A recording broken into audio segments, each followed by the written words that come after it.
everyone, you're watching Awaz News. I'm Kubra Ali and I'll be taking you through big news across Canada. Major change made for campers at popular Ontario provincial parks in 2023.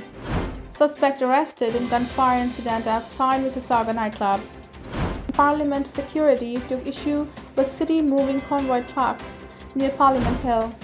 OPP to take over frontlines duties from South Simcoe Police during funeral of killed officers. Southwestern Ontario County declares local emergency over long ambulance delays. Bivalent Covid19 booster available starting today for Ontarians aged 12 and up. Those were the headlines, and now let's jump right into the details. County of Essex in Southwestern Ontario has declared a local emergency due to long and increasing waits for ambulances to offload patients at hospitals. County officials say last Wednesday, Essex Windsor EMS was in code red status, in which only 2 ambulances are available, and then quickly into code black when no ambulances are available for about 3 hours, as 26 ambulances were delayed at hospitals.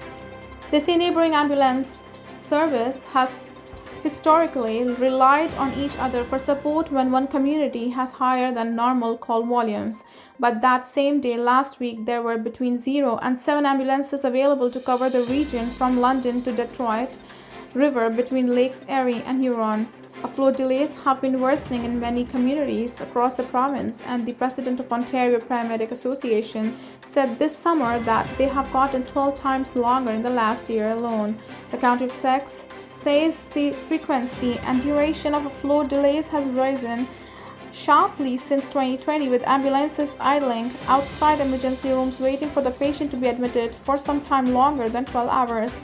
The Essex Windsor EMS chief and county officials are calling on the province to create incentives for hospitals to meet 30-minute offload targets, require hospitals to triage patients brought in by paramedics as a first priority, and allow low acuity patients to wait by themselves in emergency room. Earlier this year, the Ontario government issued a memo to emergency services telling them to consider having paramedic crews tend to more than one patient at a time in ERs, known as batching patients, so that paramedics could return to service more quickly.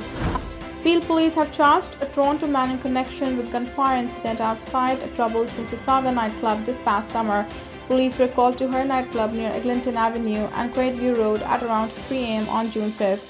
Shots were fired following a dispute between multiple people, according to police. No one was injured in the incident.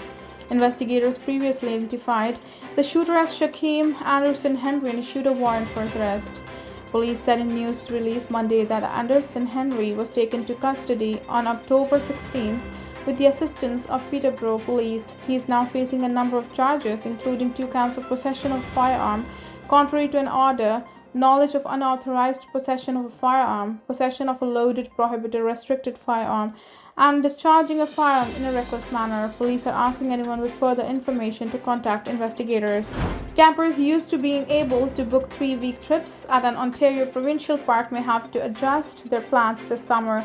Starting in 2023, the maximum length a group can stay at some of the busiest Ontario parks will be reduced from 23 nights to 7 or 14 nights between the Canada Day and Labor Day long weekends. The new rules do not apply to backcountry and route accommodations. The change was announced in a letter sent to park users on Monday. With reservations on the rise, it has become more difficult for people to make reservations at some of our busier parks. The letter says reducing the maximum length of stay at select parks will provide more people with the chance to camp and experience Ontario's parks. Over the last 2 years, demand for campsites in Ontario has increased drastically. Some experts attributed this to the public health measures put in place during the pandemic, in which residents were being urged to stay home except for essential reasons. Sites at campgrounds started to fill up months earlier than normal. Some campers even started mass booking sites only to cancel or reschedule them at a later date. Residents noted that some of these permits were resold on sites like Kijiji. In August 2021, the Ministry of Environment, Conservation and Parks voted to clamp down on campers reselling sites for profit. Ontario Park says the camping has grown steadily over the last several years, from 4.3 million campers in 2014 to 6.6 million campers in 2021. The maximum length changes only apply to select parks when most appear to be popular and busy destinations. Starting today, Ontarians aged 12 and up can get the bivalent Covid-19 shot. Those interested in receiving this vaccine, which targets the current Omicron subvariants, must have completed their primary Covid-19 vaccine series. Most Ontarians under the age of 65 are advised to receive their booster dose at the recommended 6-month interval. However, people can choose to book their next appointment 3 months after their last shot. Appointments can be booked online through the Covid-19 vaccination portal or by calling the Provincial Vaccine Contact Center at 1-833-943-3900. Eligible individuals can also book an appointment directly through their public health unit at Indigenous-led vaccination clinics and at participating healthcare providers and pharmacies. Ontario Provincial Police will be providing frontline service on behalf of the South Simcoe Police Service during the visitations and funeral service for 2 slain officers.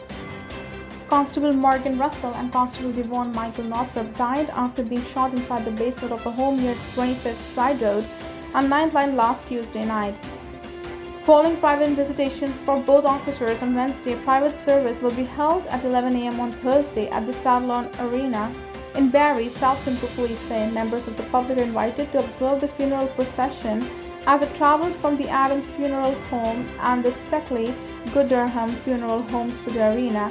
However, police say that the funeral is not open to the public. It will include other police services and emergency service personnel. The OPP said that between 7 a.m. on Wednesday and 7 a.m. on Friday, they will respond to calls for service within the South Simcoe jurisdiction. The South Simcoe North Division and South Division buildings, including the Coalition reporting centers, will be closed to the public during that time. However, the OPP say they will be present at both locations. Members of the public can continue to call the South Simcoe Police Services non-emergency lines, which will be redirected to the OPP or the OPP Provincial Communications Center directly.